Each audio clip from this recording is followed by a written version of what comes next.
ఆకాశవాణి కార్మికుల కార్యక్రమం.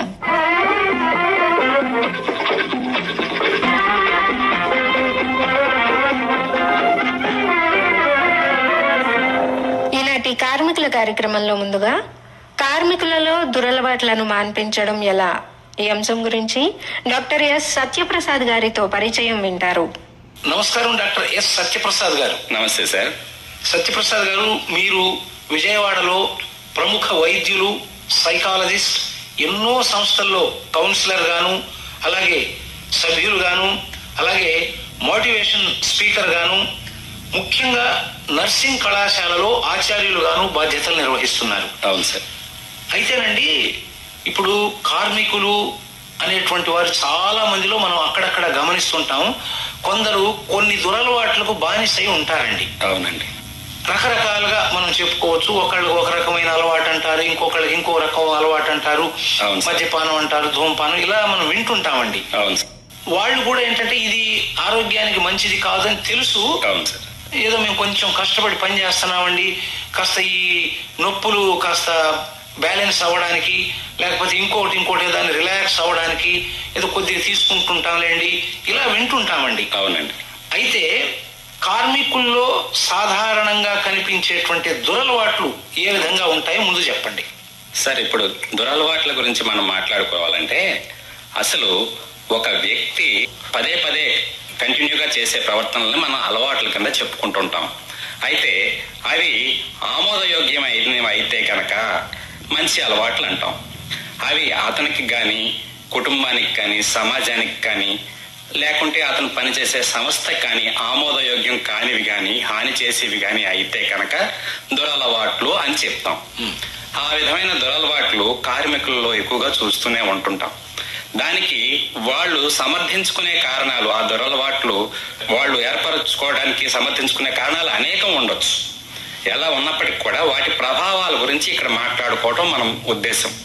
ఇక్కడ దురలవాట్లు అనేది వాళ్ళు చేసే పని వాతావరణాన్ని, ఆ సంస్థనని తీవ్రంగా ప్రభావితం చేస్తూ ఉంటాయి. అంటే ప్రతికూలంగా ప్రభావితం చేస్తూ ఉంటాయి అన్నమాట. అదే కాకుండా పర్సనల్ జీవితం, వాళ్ళ వ్యక్తిగత జీవితం పైన, వాళ్ళ కుటుంబ జీవితం పైన, సమాజం పైన కూడా హాని చేసే విధంగా ఉంటాయి అన్నమాట. వీళ్ళలో ఏమవుతుందంటే ప్రతికూల ఆలోచనలు అనేవి కొన్ని బయలుదేరుతాయి. ఆ ఆలోచనలు ప్రతికూల ప్రవర్తనలుగా మార్పు చెందుతూ ఉంటాయి. ఆ ప్రతికూల ప్రవర్తనలు కాలక్రమంలో ఏమవుతుంది అంటే ప్రతికూల జీవన శైలిగా రూపాంతరం చెందుతుంది. ఆ విధంగా వాళ్ళలో దురలవాట్లు ఏర్పడిపోయి ఆ దురలవాట్లు మానుకోని విధంగా తయారైపోతా ఉంటాయి. అవి ఏ విధంగా ఉంటాయంటే చిన్న చిన్న దురలవాట్ల నుంచి చాలా తీవ్రమైన దురలవాట్ల వరకు కూడా చాలా రకరకాలుగా ఉంటాయి. చిన్న చిన్నవి అంటే ఏంటంటే అబద్ధాలు చెప్పడం కానివ్వండి, తర్వాత సంస్థకి ఆలస్యంగా రావటం కానివ్వండి, పనిచేసే చోట తోటి కార్మికులతో సరిగా కలవకపోవటం కానివ్వండి, వాళ్ళతో చిన్న చిన్నగా కలహాలు పెట్టుకోవటం కానివ్వండి, లేకుంటే వాళ్ళు భావ వ్యక్తీకరణ స్పష్టంగా లేకపోవటం కానివ్వండి, వాళ్ళు ఏం చెప్పదలుచుకున్నారో చెప్పలేని విధానం, కమ్యూనికేట్ చేయలేకపోవటం అంటాం, అస్పష్టమైన భావ వ్యక్తీకరణ అంటాం. ఈ విధమైన కానివ్వండి, తర్వాత పనుల వాయిదా కానివ్వండి, తర్వాత సాగవేత కానివ్వండి, పూర్తిగా ఎగవేత కానివ్వండి, ఈ విధమైన అలవాట్లు కూడా మనం దురలవాట్ల కిందే మనం భావించాల్సి వస్తుంది. ఎందుకంటే సంస్థకి ఇవి ప్రతికూలంగా ఉంటాయి కాబట్టి. ఇవే కాకుండా పనుల పట్ల పూర్తిగా విముఖత కూడా కొంతమందిలో ఉంటుంది. కేవలం పని ప్రదేశానికి వెళ్ళటం, అటెండెన్స్ లిస్ట్ లో సంతకం పెట్టడం, కాలక్షేపం చేయటం, పని చేయకుండా ఉండటం, ఈ విధమైన దురలవాట్లు కూడా కొందరు గురవుతూ ఉంటారు, చూపిస్తూ ఉంటారు. తర్వాత తోటివారు ఎవరైనా ఏదైనా సలహాలు ఇచ్చినా కూడా వాటి పట్ల అయిష్టత కనిపిస్తూ ఉంటారు. తర్వాత అభ్యంతరకరమైన ప్రవర్తన కలిగి ఉంటారు. తోటి వ్యక్తులతో కానివ్వండి, తర్వాత యాజమాన్యంతో కానివ్వండి అభ్యంతరకరమైన ప్రవర్తన కలిగి ఉంటుంటారు. తర్వాత అమర్యాదకరంగా ప్రవర్తిస్తూ ఉంటారు.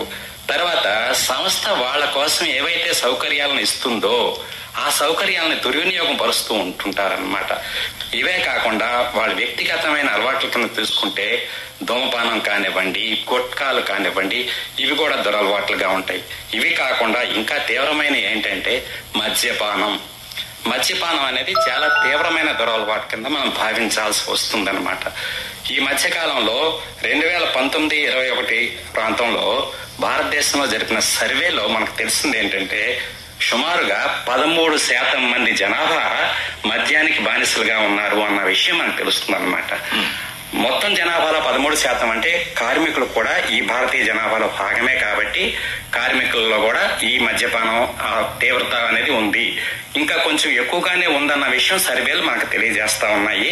కాబట్టి ఈ నేపథ్యంలో ఈ కార్మికులు ఈ దురలవాట్లకు లోనయ్యారు అన్న విషయం అందరికీ తెలిసిపోతూనే ఉంటుంది. అంటే తోటి కార్మికులకి, తర్వాత సూపర్వైజర్లకి, వాళ్ళకి కూడా తెలిసిపోతూనే ఉంటుంది.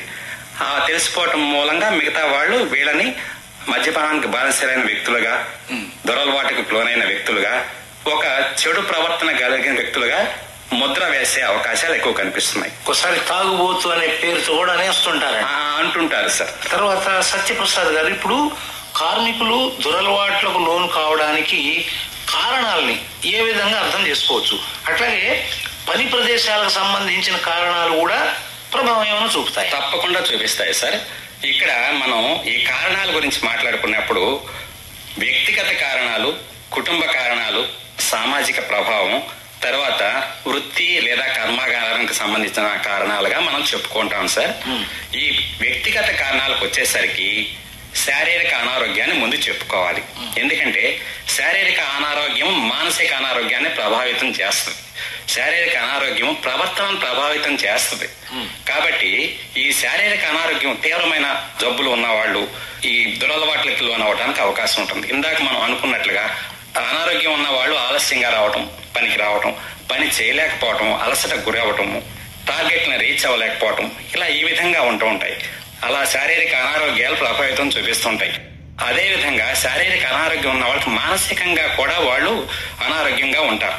ఉండటం వల్ల ఆ మానసిక అనారోగ్యం వాళ్ళ ప్రవర్తన మీద ప్రభావం చూపిస్తుంది. ప్రవర్తన మీద ప్రభావితం చూపించేసరికి వాళ్ళు సరిగా పని చేయలేకపోవటం కానివ్వండి, ఇతరులతో కలవలేకపోవటం కానివ్వండి, ఇరిటబుల్ గా ఉండటం కానివ్వండి, చికాకుగా ఉండటం, కోపంగా ఉండటం, అసహనంగా ఉండటం, ఈ పని ప్రదేశంలో డ్యూటీ చేస్తున్న సమయంలో ఇలా ప్రవర్తించడం జరిగే అవకాశాలు ఉంటాయి. ఇవి కూడా మనం దురలవాటు కింద భావిస్తాం. కానీ వాళ్ళ కారణాలు వాళ్ళకు ఉన్నాయి, అయినప్పటికీ దురలవాట్ల కిందే భావిస్తాము. అయితే ఇవే కాకుండా కొంతమందిలో ఆత్మ న్యూనత ఉంటుందన్నమాట. వాళ్ళు మనకన్నా ఎక్కువ, వాళ్ళు మనకన్నా ఎక్కువ నాలెడ్జ్ ఉన్నవాళ్ళు, నేను తక్కువ నాలెడ్జ్ ఉన్నవాడిని, వాళ్ళు నాకన్నా ఎక్కువ చదువుకున్న వాళ్ళు, నేను తక్కువ చదువుకున్నవాడిని, వాళ్ళు నాకన్నా పని బాగా వేగంగా చేయగలుగుతున్నారు, నేను చేయలేకపోతున్నాను.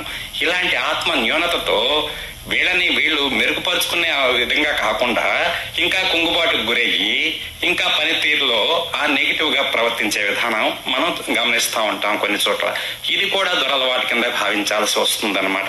ఇదే కాకుండా కొందరిలో బద్ధకం, ఏ పని చెప్పినా సరే బద్ధకం, పని చేయకుండా వాయిదా వేయాలి, ఎగవేయాలనే తీరు మొదటి నుంచి సంస్థలో చేరినప్పుడని కాకుండా వాళ్ళ ప్రవర్తనలో భాగంగానే బద్ధకం ఉండటం కారణంగా అదే బద్ధకం ఈ పని వాతావరణంలో కూడా చూపించడం జరుగుతుంది. ఇది కూడా తీవ్రమైన దురలవాటు కిందే మనం భావించాల్సి వస్తుంది.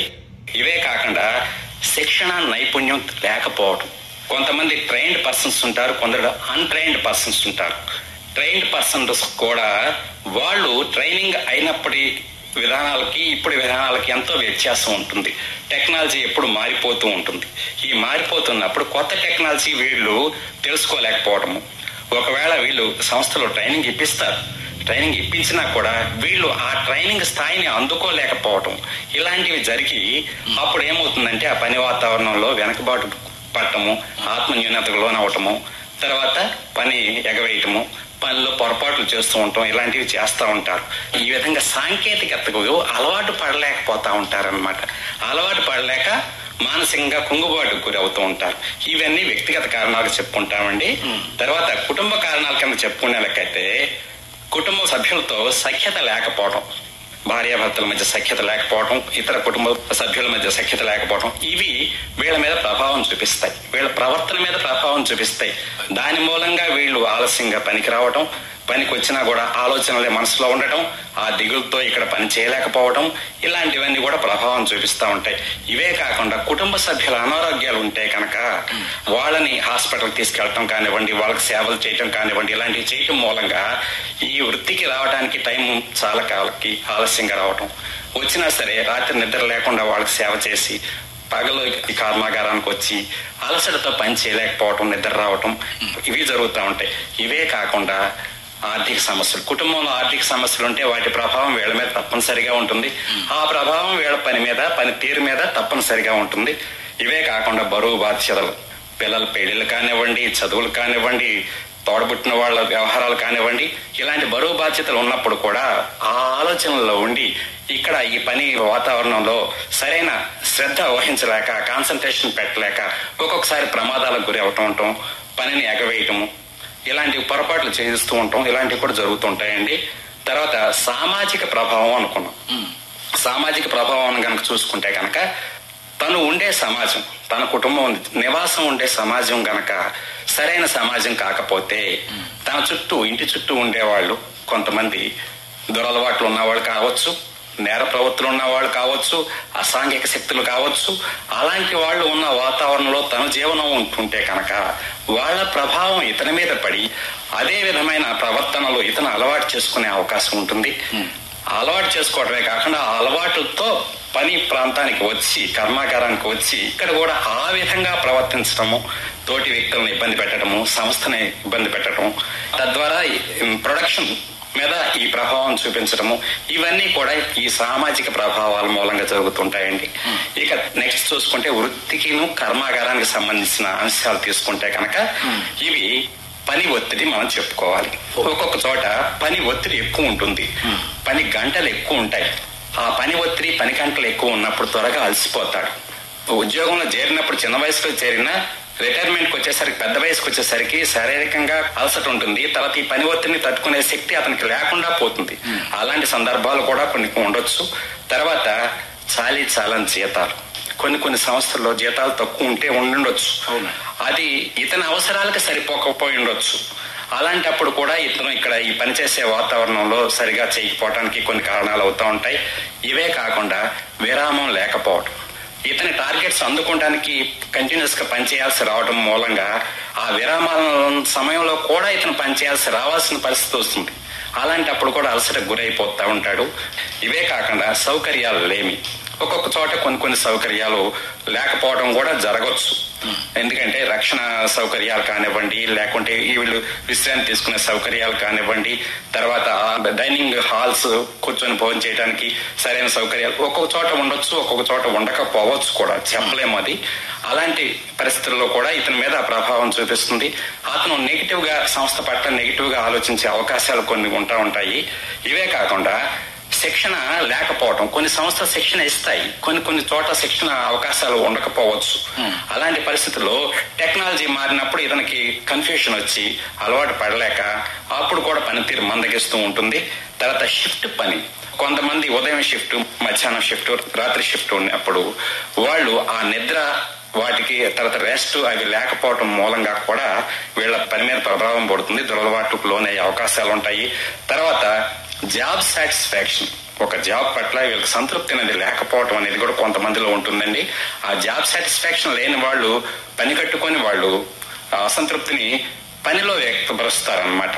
సరిగా పని చేయకపోవటము, ఆలస్యంగా చేయటము, ఇలాంటివి అలా వ్యక్తపరుస్తూ ఉంటారు.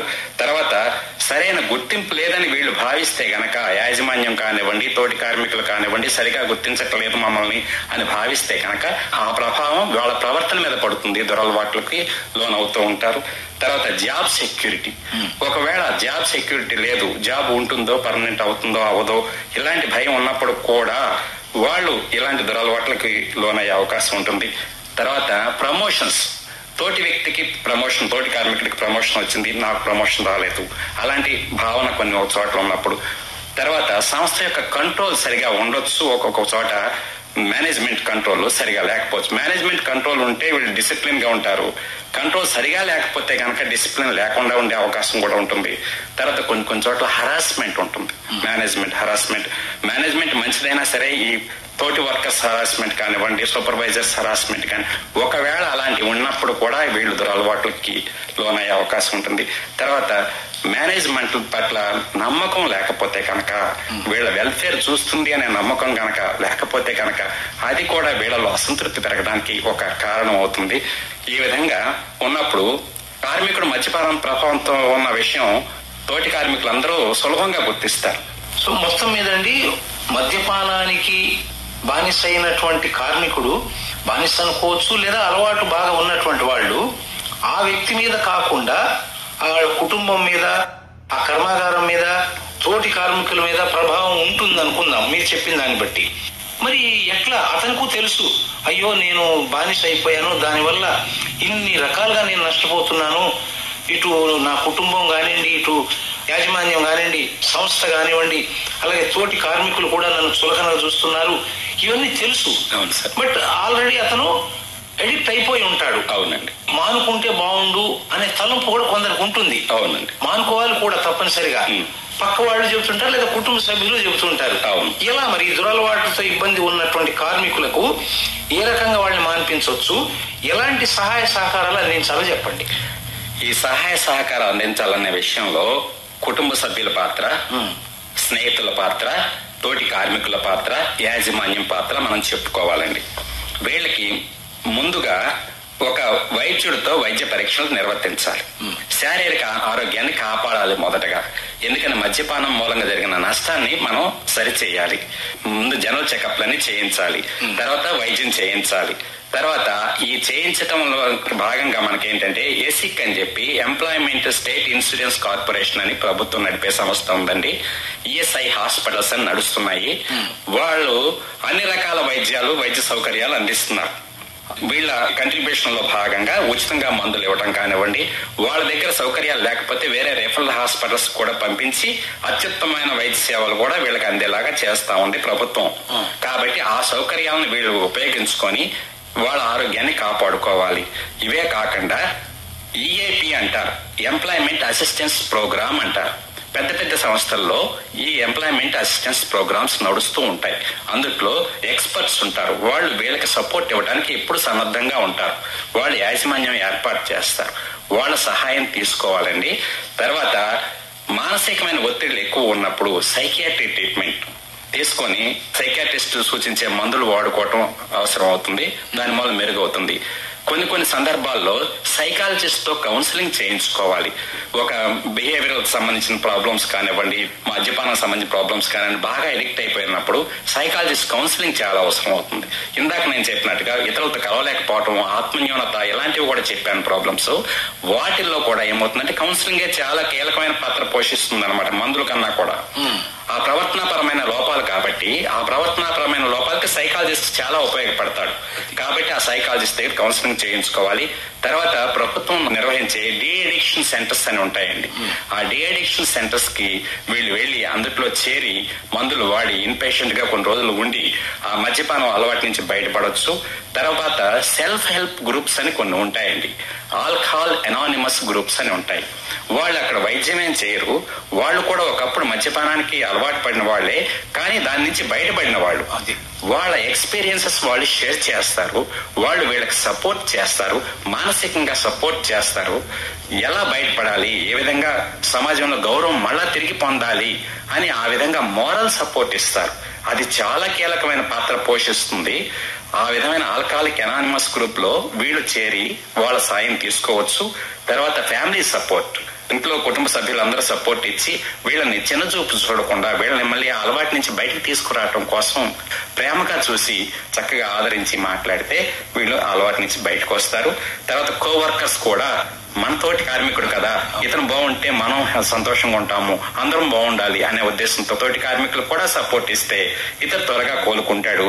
అదే విధంగా మేనేజ్మెంట్ విషయంలోకి వస్తే మేనేజ్మెంట్ ఇతని మీద ఒక అధ్యయనం చేసి ఇతను పని గంటలు ఎక్కువ అవటం వల్ల ఇలా తయారయ్యాడా, పని చేయలేక ట్రైనింగ్ లేక తయారయ్యాడా, జీతం చాలక తయారయ్యాడా, ఇలాంటి విషయాలన్నిటిని కూడా అనాలిసిస్ చేయించి లోపం ఎక్కడుందో ఆ లోపాన్ని సరిచేసేలాగా, ఒకవేళ పని గంటలు ఎక్కువైతే కొంచెం తగ్గించేలాగా, లైట్ జాబ్ ఇచ్చేలాగా, ఇతను ఏ రంగంలో నైపుణ్యం ఉందో ఆ రంగంలోనే పని చేయించేలాగా, వేరే రంగంలో కాకుండా ఈ విధమైనవి మేనేజ్మెంట్ కూడా అతని పట్ల ఆదరంగా అతని పట్ల కట్టేసి చూపించి చేస్తే కనుక, ఇతనికి కొంచెం ఆ విధమైన పని వాతావరణం కల్పిస్తే కనుక మళ్ళా మామూలు మనిషి అవడానికి అవకాశం ఉంటుంది.